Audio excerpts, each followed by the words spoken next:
So I started a demo, wasn't happy with how it ended up, so I'm just kind of revisiting it.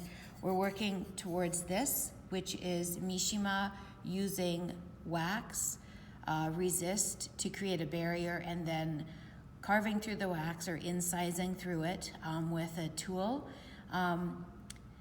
It is actually called also slip inlaid slip, or underglaze inlay.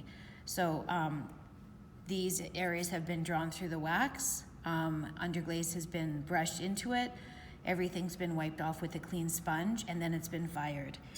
Same thing for this one. So this is where we're aiming at.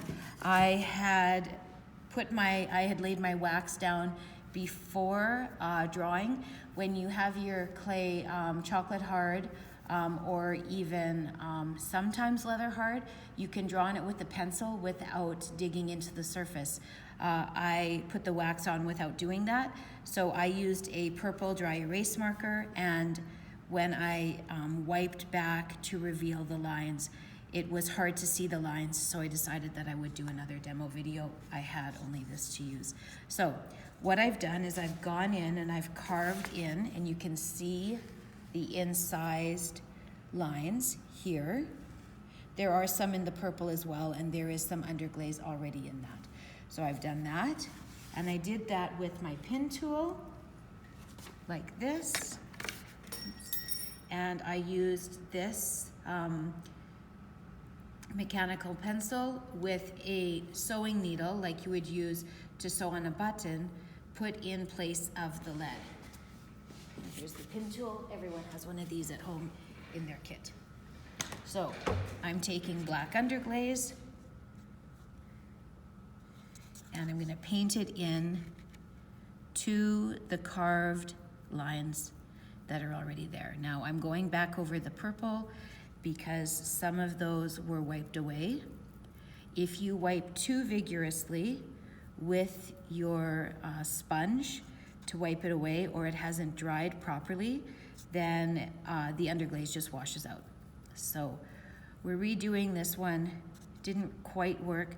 So I drew into it, in through the wax, and when I did that, there was some clay dust. So I took a dry paintbrush, and I used the dry paintbrush to get rid of all of the dust from the clay that had been carved up. When you do this at home, and when you do it anywhere, don't just dump it on the floor. That clay dust is very unhealthy. Just the best place for it is if you empty it into your water that you're using. And as I've said before, do not dump your water down the sink.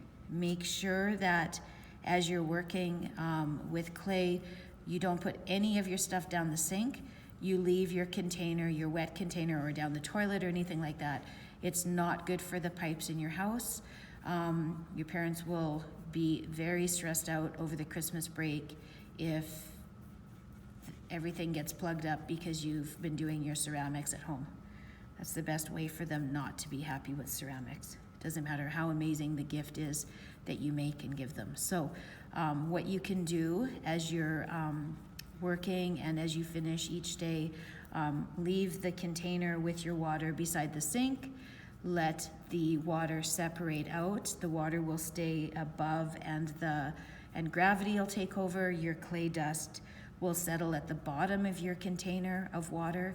And just like at school when we have throwing buckets and we leave them off to the side, all the clay will be at the bottom. You'll have clear water at the top, and you can pour the clear water down the sink.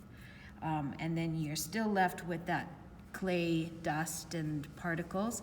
I take them out back, and I just dump them off the side of my deck. I've got bushes and plants growing there, and I hope it's good for them, because over the years they have had much dumped down there of the clay.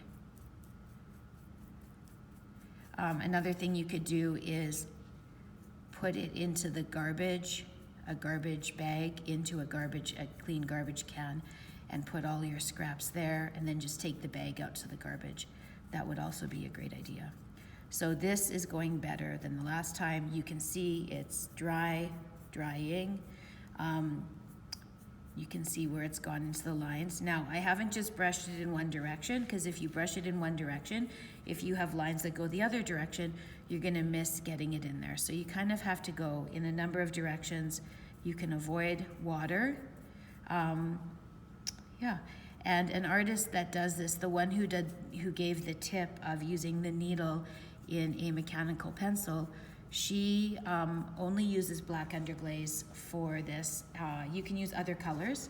So when this comes off, and if you wanted another layer or other types of line with a different color, you can layer another layer of wax. Don't go too thick with it. And you can carve through that layer and then put another color on, and then you could keep adding layers upon layers, really, if you wanted. So this is almost dry. I've got a container, so I'll hold it up so you can see what it looks like.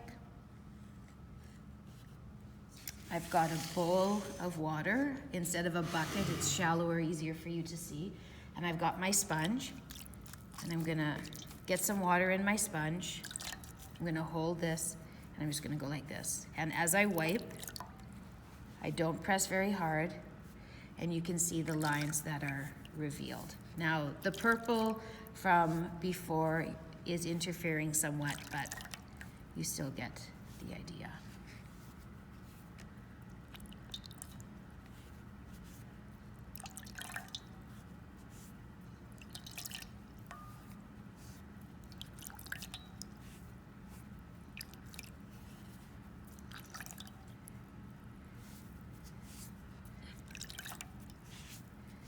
Now, any residue or underglaze dust that remains, when it's fired, it'll leave kind of a skin of that underglaze. So you want to make sure it's all nice and clear and cleaned off. If you have any areas that don't have wax, that's gonna catch the underglaze as you wipe it off. So, this is not toilet paper, but I've heard toilet paper is the best one to use. You just need to be careful when you wipe that you do not wipe the wax too vigorously, or it's gonna come off. And take it out of the cracks. And then that is the finished etched in space, drawn in lines that will then go into the kiln. The wax will burn off, and you'll have lines remaining like this that you can then either leave like that or add color to. So that is MISHIMA.